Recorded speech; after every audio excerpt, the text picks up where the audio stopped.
Hello. On screen, you can now see my March art. So, like with February, it turned out I need to sneeze. Sorry. But, like with February, it turned out there wasn't a whole lot saved. Like, I didn't really do time lapses, I didn't do any time lapses, I don't think. I really need to sneeze. Hold sneeze. There wasn't any time lapses, it's just the art. There wasn't any speed arts or anything. So it ended up really short, so I figured I'd just show all the art at the beginning of this video, and you can still see it. No, Lily, I don't want you on my lap. Okay, Lily's on my lap. But you can see all the art showing up on screen. Wow, much wow.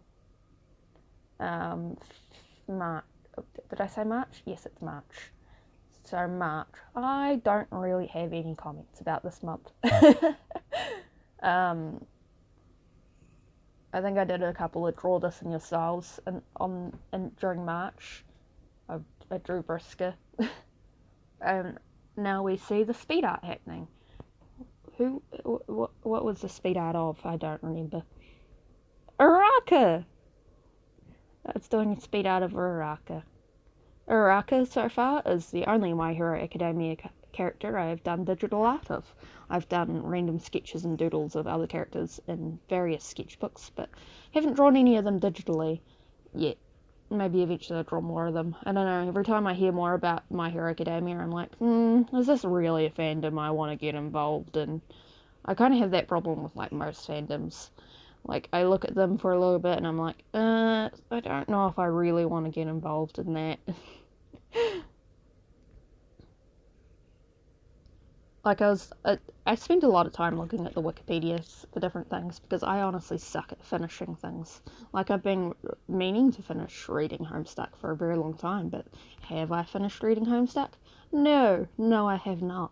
So I was lurking around on the Homestuck Wikipedia, looking at different characters, thinking, which of these characters would I like to think about drawing today?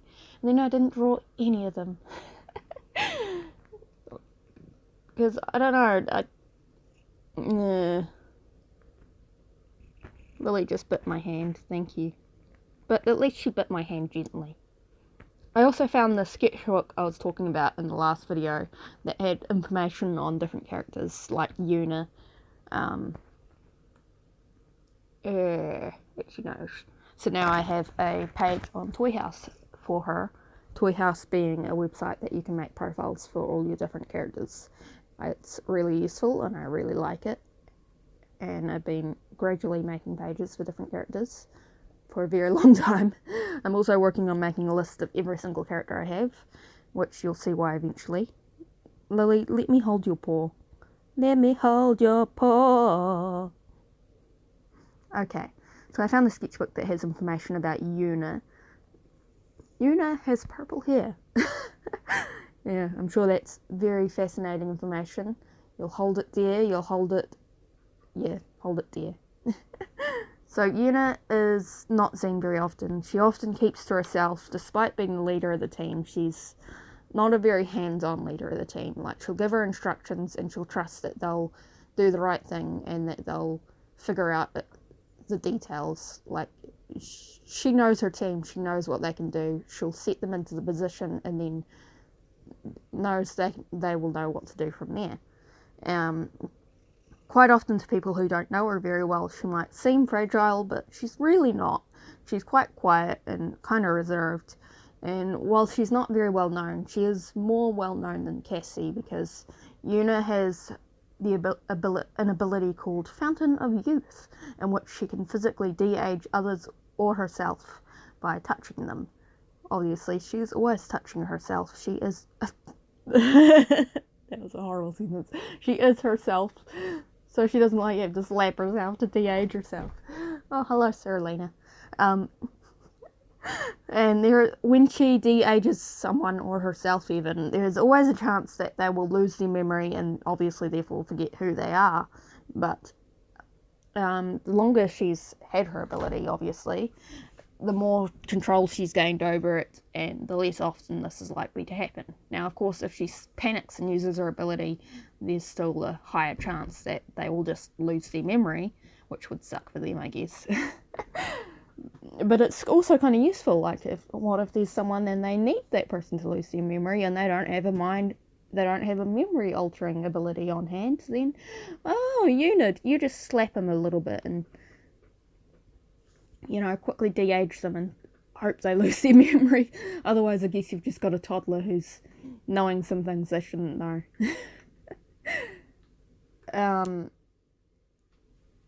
So Yuna was born in Canada. I don't know why I bothered putting notes on where she was born. Like, it doesn't really matter. But she was born in Canada. She, along with her parents, moved to France when she was 3 years old, and she lived there for 20 years. And after that, she obviously moved away from her parents. Or maybe sooner than that, who knows? Maybe she just lived in France away from her parents for a couple of years before leaving France. And ever since then, she's kind of travelled and stuck with her team. Well, she didn't stick with her team the whole time, and she's got life before her team, but she's travelled and not really settled in any place. And she typically stays in she's usually using her ability, so she always seems to be in her late 20s unless otherwise is required. Like, she'll de-age herself to younger if she's needed to for a mission, but she's kind of a support role. She's the leader that leads from afar and does the support things from a distance. And so really she's never really required to be any certain age. And her ability is quite valued within the DPA. Like, they'll send people to her to have them de-aged, like valuable people that they kind of want to stay alive a lot longer. And so they're kind of protective of her. She doesn't really need a whole lot of gear, as she's not really on the field. She's had children before, but lost touch with them. Because, she's been alive a very long time, and her children never were aware of her ability, and I don't think I've actually got anything noted on her children, like what abilities they might have, because, in this universe, their abilities they're not really the same level as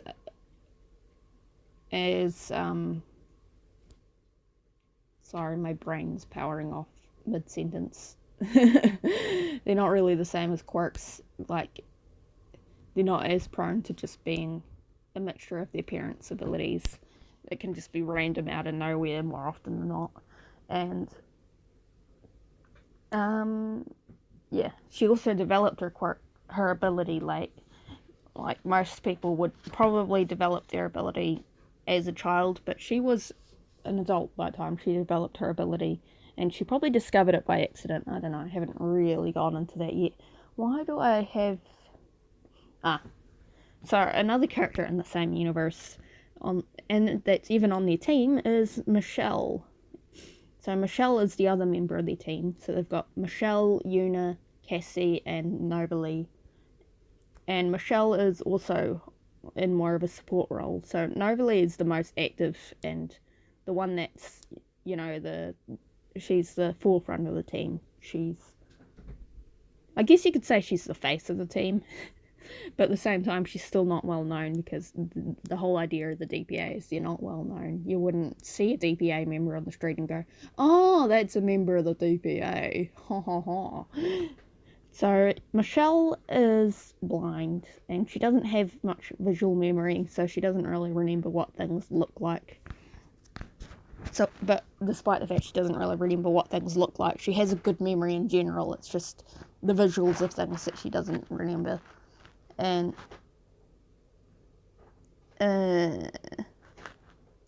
sorry, I've got like a page full of disjointed notes. She tends to move quietly and will rely on Yuna to guide her if she needs. But she's typically very capable and doesn't need a lot of assistance. She sometimes gets Novalee and Cassie confused, because Novalee and Cassie are pretty identical And while she's known them for a long time, there's still moments where she will get them confused. She knows a low level of self-defense, really just enough that to be able to defend herself if needed. But, you know, she's a sport role. She doesn't really need to defend herself all too often. She likes audiobooks, usually romance books. She's good at cooking. She likes the texture of paper. She has a backup cane. Oh, my phone was flashing because the screen had turned off. I don't know if you can hear me tapping on the screen. She has a backup cane because she uses a cane for, did you know most what's the word for it? Most, can I just say blind people? Most blind people don't actually use a cane or a guide dog. They just go about without an item like that, or a dog. But Michelle does have a cane that she will use on occasion, but not all the time. And she has a backup cane, and Una also carries a backup cane. Michelle is physically in her mid-20s. She dislikes loud environments. She's usually quite calm, slow to anger, but will get snarly if anyone touches or takes her cane. Her canes are folding canes. She's very confident and self-assured and has no issues going places alone, but she'll ask Una to go with her if she does feel like she needs assistance. She has quite long hair and really doesn't like people touching her hair. Like, just don't touch the blind girl's hair. In fact, don't touch her at all. She can still somewhat see shadows, and her eyes kind of tend to feel tired the longer she's been awake. And as she gets tired, she avoids too much light. People tend to assume she and Una are dating, and she wasn't born completely blind. Like, she was always legally blind, but she used to be able to see in daylight better, but she never had night vision. And that is all I have noted here, aside from the fact she has dark green hair and green eyes, which is a fun hair colour to have, I think. I think I've dyed my hair green before, but it kind of turned out more of a bluish colour. Sorry if you can hear the paper. I'm looking through the sketchbook to see if I have any notes on any other characters, and it does not look like I do. And on the screen you can still see more things going by.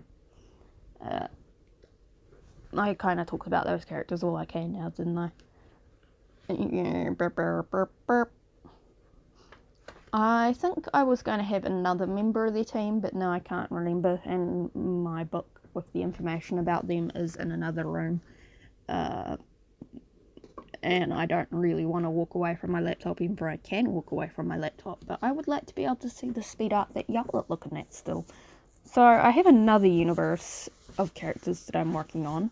I have a lot of universes of characters because why have one project when I can have multiple projects?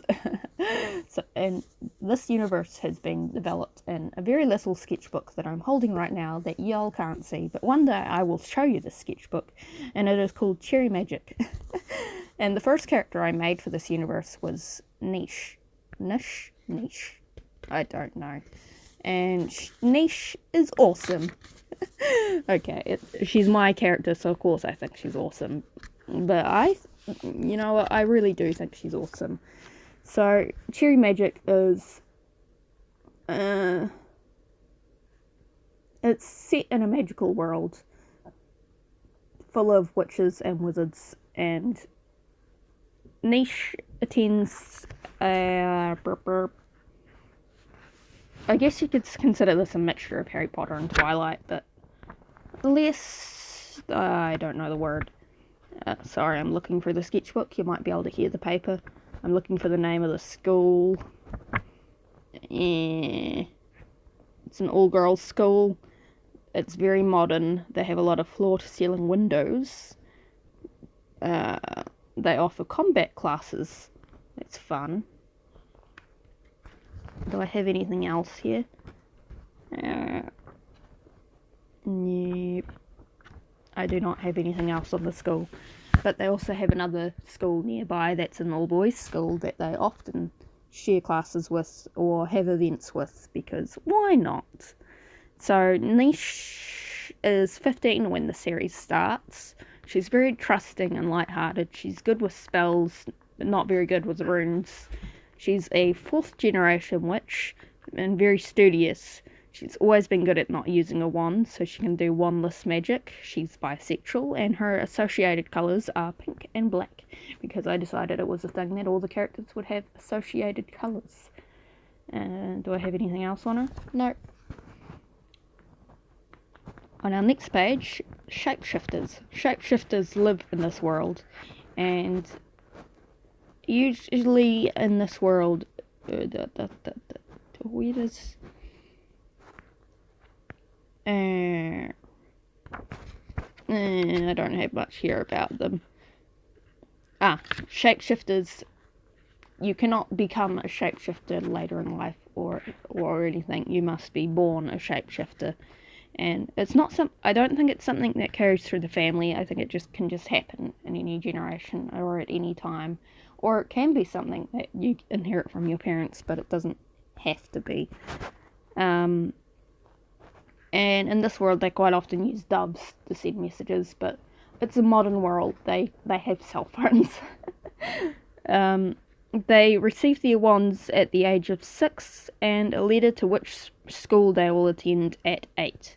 And they start attending at the age of 10. And the next character we have is Alexa. And she is 15 at the start of the series and is actually dating Niche. People tend to trust her, and she has a calming presence. She doesn't really know her family because she was adopted, so she knows her adopted family, but she doesn't know her background of her birth family or anything. She is a shapeshifter and can shift into a dove. She's very good at spells, runes, and potions related to calming, relaxation, and sleep. She is a lesbian, and her adopted parents are not magical, so it would have been a bit of a surprise to her when she received that letter at the age of 8. Yeah. Do I have another page about her? She is an albino, and as such she's visually impaired. That is the word I was thinking of earlier. Her necklace belongs to her biological mother, who she doesn't actually know, obviously, and it protects her from the fire and the sun, which is very useful because as an albino, she tends to burn easily. She's associated with green and blue. Did I mention she's dating Niche? Am I running out of time? Because it kind of looks like we're coming to the end on the screen. She's got 2 friends named Charlie and Jade. Boop. Next page. The school is not the safest school. They have a zombie. And the characters, it's contained in a glass kind of area, and she can infect others, but due to the fact that she's kept contained, she has never infected anyone. She is typically desperate for compensation because, she's kept isolated for much of her life, and sometimes students are allowed to go and converse with her, but she's obviously always at a distance because they're always keeping an eye on her to make sure she doesn't infect anyone. She can be over-enthused quite often. She retains intelligence thanks to regular potions, and she's potentially able to live forever. But anyway, that's the end of the video, so I will see you in the next one. Ta-ta.